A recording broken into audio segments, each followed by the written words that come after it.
full tilt pro bass action. Big fish, hot sticks, and serious money on the line. There's inside info, tournament tactics, winning tips and techniques.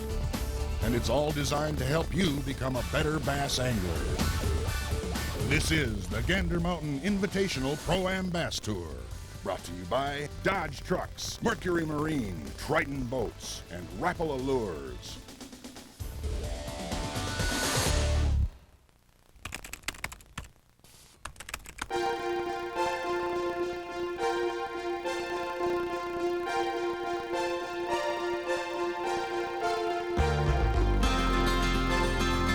It's mid-June on sprawling Lake Minnetonka, unquestionably the premier big bass fishery in Minnesota, and arguably the entire upper Midwest. Located on the western edge of the Twin Cities metro area, Tonka is also one of the busiest lakes in the region, teeming with recreational watercraft of every type and size. Minnesotans love their land of sky blue waters, and in summertime, Minnetonka is the place to be. Typically, by this time of year, Tonka's big bass will have begun to set up on their summer spots, usually within the thick, deep-water milfoil beds the lake is so famous for, or hunkered down under the thousands of shoreline docks. But this is anything but a typical year. It's been an unusually cold spring. The spawn was weeks behind schedule, and so has been the milfoil growth. The thick topwater canopies that hold fish in tight, specific spots have yet to be established. Instead, the vast milfoil beds are only partially emerged, forcing fish to scrounge along the weed tops in search of prey. What does that mean for anglers? Just like the bass, they'll have to change tactics on the weed beds. What normally would be a pinpoint vertical presentation to tightly grouped fish will become a faster, more aggressive horizontal search presentation.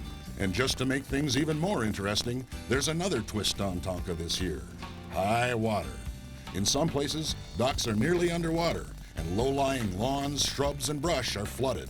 Not that that's a bad thing for the fish, but it does offer a challenge for the anglers. In high water, the dock bass have a whole lot more shallow water options, and they won't be easy to zero in on. That means more water for anglers to cover and not long to do it, especially with Tonka's miles and miles of shoreline nooks and crannies. Strange days indeed for early summer bass on Lake Minnetonka. Let's see how it all shakes out when we come back with some pre-fish strategy from the guys, right after this on the Gander Mountain Invitational Pro-Am Bass Tour.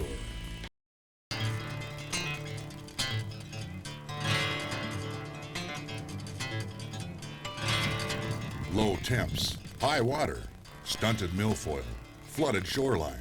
It's been a wacky spring in Minnesota, and here on Lake Minnetonka, both the bass and the bass anglers are making some changes to their usual routines. But the milfoil, the fish right now don't seem to be using it as much, and I'm not sure why. If it's generally it's bait fish or something on that order, why they aren't there. Usually you can expect to catch 4 or 5 fish out of a spot, and what I've been seeing is you're lucky to catch 1 or 2. A lot of these docks not only have water right up to the tops of them, but some of them are actually floating away. It's really made things different out here and pretty tough when you keep getting all these cold, cool rains, and instead of just a light rain, we're getting like 3 to 4 inches a night.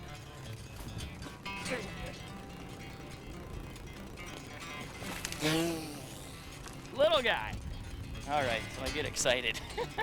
In the milfoil, typically fully emerged by this time of year, the thick clusters of weeds have yet to reach the surface. Bait fish are free to move above the weeds, rather than being confined below the floating canopy of a mature milfoil bed. That means the weed bass will be concentrating their hunt for prey just above the weed tops, and so will the anglers. Well, crankbait fishing out here in the springtime, no matter what body of water you're on, lends itself to an opportunity to catch a lot of bass after these fish come off the spawn. And typically what will happen is, once these fish are done spawning, they've got to go someplace up on the flats to rest up a little bit and recuperate.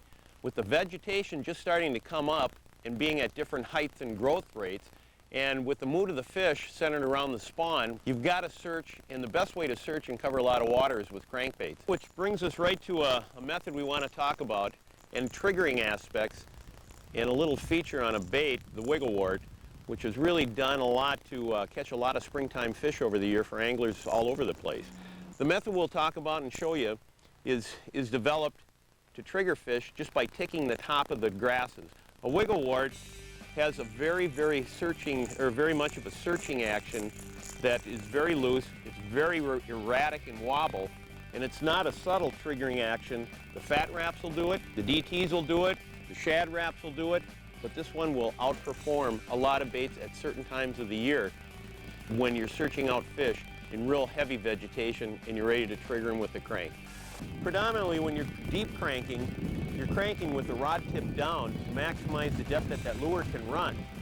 But in this method, this particular method with the wiggle wart ripping over the top of the weeds, you want to decrease how far that lure will dive into the weeds, so you're running with your rod tip virtually about waist high, keeping it parallel with the water, because you want to make sure that you're just nicking the top of the grasses coming out. So basically it's pulling and then just letting that bait just glide over the surface, recovering your line, and then bringing over across the top.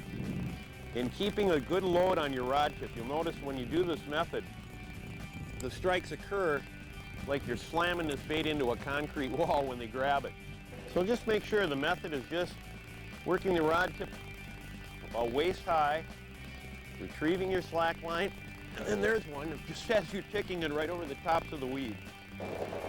So give this a whirl on any of your favorite lakes where you have any vegetation on inside turns, on points, good solid areas, and those fish might be off by trying to get them with a worm or a jig, and you want to get down there and you think aggressive triggering is the key. Try a wiggle wart sometime. It's not a finesse method. This one's going in and getting them and digging them out. If you're a gardener, it's a nightmare. If you're a bass, it's a dream come true. When rising water levels begin flooding areas that normally are high and dry, it's a brave new world for shallow water fish. I think it's pushed the fish a little shallower than normal, especially in these dirty water lakes. Previously bank-bound brush becomes a haven for minnows and crayfish. Newly flooded grass offers access to larvae and grubs. In essence, it's a high-water, all-you-can-eat buffet, and bass are drawn to it like magnets. We're in like 6 to 8 feet of water, and sometimes even shallower, flipping milfoil, lily pads, any shallow structure that we can find that looks like it's going to hold fish. But what does it mean for anglers? For one thing, it puts a serious crimp in Tonka's famous dock bite. Nice 4 pounds, 4-pound fish. Not that the fish aren't there, but try skipping a jig under something like this. Ain't gonna happen. This year, anglers will be limited to fishing the outer perimeters of the docks, and if the fish underneath aren't willing to chase a bait, that's pretty much all she wrote on that subject. Dock fishing is extremely tough with the water high. It just makes you have to keep it that much tighter to the water to get underneath them, and 90% of them you can't even get underneath them because they're all, a lot of them have the actual wood missing out of them because they floated away. One thing anglers will be looking for is flooded areas with hard bottom. Sand, gravel, riprap. Bass tend to relate to the edges where hard bottom meets soft. So even though these floodwater fish are more scattered than usual, a keen eye and precise presentation with light plastics should narrow things down a bit. I think the key to this technique is just fishing it real slow. The fish are kind of lethargic right now after they spawn. They're recuperating from all the rigors of spawning, you know. So you just gotta cast her out there, fish it, let it sink to the bottom, and fish it real slow. And a lot of times they'll just come up and jump on it, you know. Not huge, but not bad. Come on, little guy. Boy, he got her good. Another option is to go into shallow water search mode. Topwater lures and spinnerbaits cover water fast. I don't really have a topwater pattern going. It's just kind of almost a early morning search bait, I could almost call it, and kind of just to see how active the fish are. This is a Zero Spook. It's the little bit bigger one, and generally this is 15-pound test, but I generally like to throw it on about a 12-pound test because you get a much more natural action with a lighter line.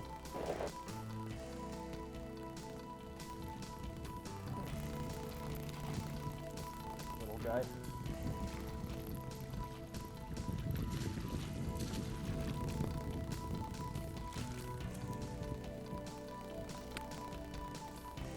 All right. I don't think This guy can say Hemi. So even though Minnetonka is home turf to many of the anglers in this week's tournament, the high water makes it a whole new ball game. Well, you know, right now we still got a whole day's practice left, so I haven't totally figured out my game plan yet. Kind of looking for some new fish. That's one thing about Minnetonka. It seems big, but it actually fishes small because there's just a bunch of bays, and basically everybody can see everybody else. And when a tournament gets won on the spot, that spot's pretty much crossed off the map for a while because everybody goes and fishes it. So what I like to do is I like to find new areas and find new fish for each tournament. And if I gotta go to an old reliable spot because I can't find any new ones, I can, but I much rather would have fresh fish than ones that have been beat up. You know, there's been 3 tournaments here in the past couple weeks, and I'm just hoping to make the right decision on which spot to go to. Oh, I just found out I can go into this spot. Look at that. Lots of northerns in Minnetonka. Pike, muskies. Good for the tackle business, though. So who will best adapt to these curious conditions? What's it gonna take to put the big bass in the boat and the big bucks in the bank? We'll find out right after this when we return for Tourney Day on Tonka on the Gander Mountain Invitational Pro-Am Bass Tour.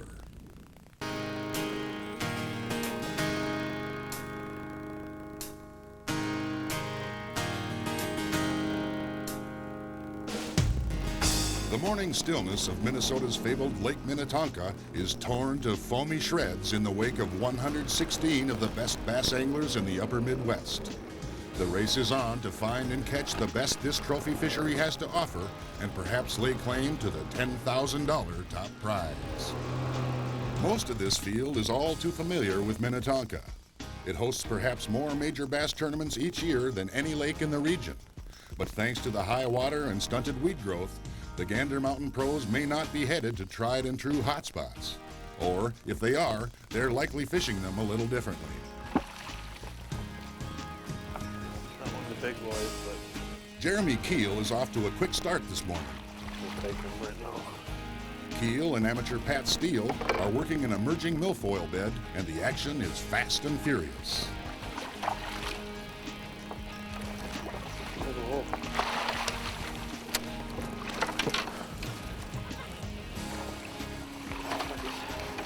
Jeremy knows these aren't tournament-winning fish, but with a quick limit in the box, he's got plenty of time to upgrade. Attaboy, attaboy. Oh, shoot, milfoil. Cut his way through.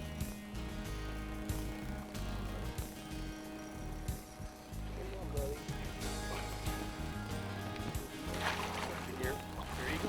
Nice job. This is what was here. It's still here. They're here. We just gotta get them to go. Attaboy. And Keel isn't the only one pulling a quick limit out of the milfoil. Plenty of milfoil bass are also finding a new home in Corey Gutenfelder's boat. Good. What is it? Oh, it's a pike, I think.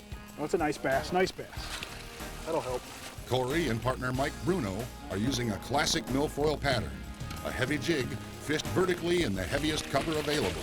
And when you find the fish, things can happen quickly.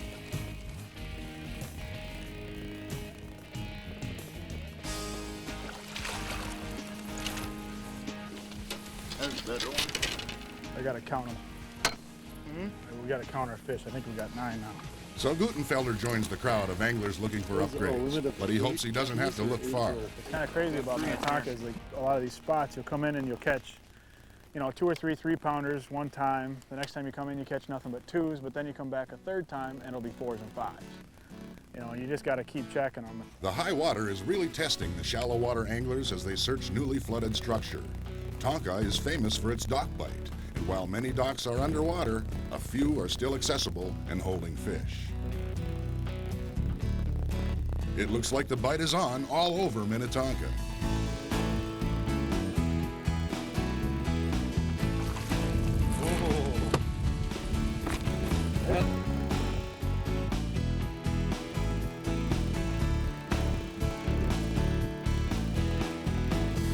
John Stevenson sticks a nice keeper working mid-depth rocks. Mike Bunting hits pay dirt on a weed line. And back in Corey Gutenfelder's boat, the upgrade fish are starting to show up. Oh, there's one too. good, it's good. There we go. That's the one we needed. That'll help. That's got yours? Yep, got it. Oh, wow, that was nice. My rod was going out of the boat. Well, it's only, 3.5, 3 3/4, but man, if we can get a few of these, we're gonna be right up in there. That's a good fish. Jeremy Keel is also upgrading in the milfoil. Attaboy, there's another one over 3. But as John Graham finds out, not every big fish makes it to the net.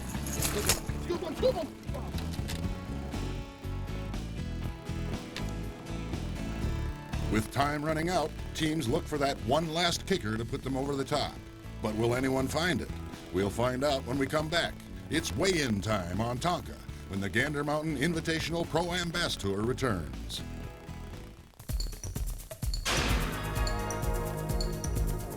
Hi, my name is Danny Suggs, and I'd like to show you today the oxygenation system that the Gander Mountain Bass Tour uses. It's actually state-of-the-art, and it's based around what they call the oxygenator. It's a unit that actually makes oxygen from the water itself. The way it does it, it separates the hydrogen and the oxygen molecules from the water itself, electronically remixes it, and that's how we get oxygen 100%. From water that had no oxygen at all. This is a great system that's actually available in all the Gander Mountain stores. They have the live well units and bait bucket units to keep both your live well fish and your bait alive. So get it right there at Gander Mountain.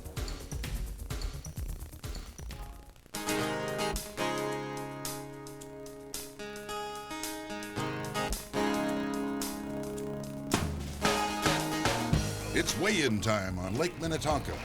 The shoreline becomes a rainbow of bass rigs as the Gander Mountain pros unload an unbelievable catch. Nearly a ton of bass will cross the stage as fishing fans of all ages look on.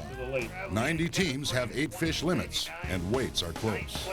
Brad Klein, a former Gander Mountain winner on Lake Minnetonka, sets the early mark to beat. 26.63. There's your weight, 26.63. Corey Gutenfelder hits the scale. 23.35. Not bad. 23.35 pounds will give him a solid 7th place finish. The Minnetonka crowd is being treated to a number of eye-popping fish. In fact, 4-pound bass are commonplace. Show it to him, yep. But John Stevenson's 5-pound Minnetonka monster will have no equal. That's a $1,900 and $10 fish right there in front of you. As John Graham gets his son's approval on his limit, Michael Schultz steps up to the scale. Schultz is blowing hard here. 23.67, he's going to be there. Schultz will finish 6th. Brad Klein still holds the lead, but Jason Berg and amateur Paige Hastings think they can change that. How much weight do you think's in that bag? You fished for him all day. 28.5. 28.5 pounds. Did he weigh him before we got in? No. Did you help catch some of them? No.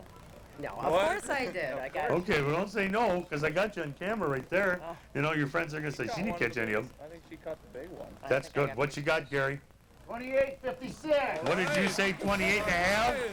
Good job. Now we got a new leader. One by one, the remaining teams take a shot at Berg's lead and come up short. 25.59. 21.14. Good job. 23.19. Nice bag of fish, though. But Steve Sandberg and partner Al Quast may have what it takes. Ooh. Ooh. The man thinks it's going to break 28. You got to stand still, though. 29, 29, 29. 26.82. 26.82. That's going to take... Sandberg will settle for second, making Jason Berg the Gander Mountain Invitational Pro-Am Bass Tour Lake Minnetonka champion. Taking advantage of the high water conditions to target shallow bass foraging along newly flooded shorelines, Berg and Hastings gave us a winning lesson in adapting to changing conditions. She was putting on a little clinic from the back of the boat right away. She was throwing a small jig worm, just dragging it out from the edge of the grass, working it really slow. The fish weren't active, they were just barely picking it up. You had to feel them, the pressure bite, and they were good ones. Yeah, actually, one of my main concerns is I typically fish walleyes, and this is my first circuit that I've done fishing for bass as a co-angler. We went out fishing, and he was really easy to fish with. I didn't really want to fish with a bait caster. I had some things I'd feel more comfortable with. So he pretty much just let me do what I wanted to, use my own technique. and just worked with me and made me feel really, really comfortable. So I think it worked out pretty well. We were a pretty good team. And It worked out great. She caught the biggest one, so you can't go wrong there. Congratulations, Jason, on your first Gander Mountain Pro-Am win and the $10,000 top prize. This was the second event in the Minnesota division of the Gander Mountain Invitational Pro-Am Bass Tour.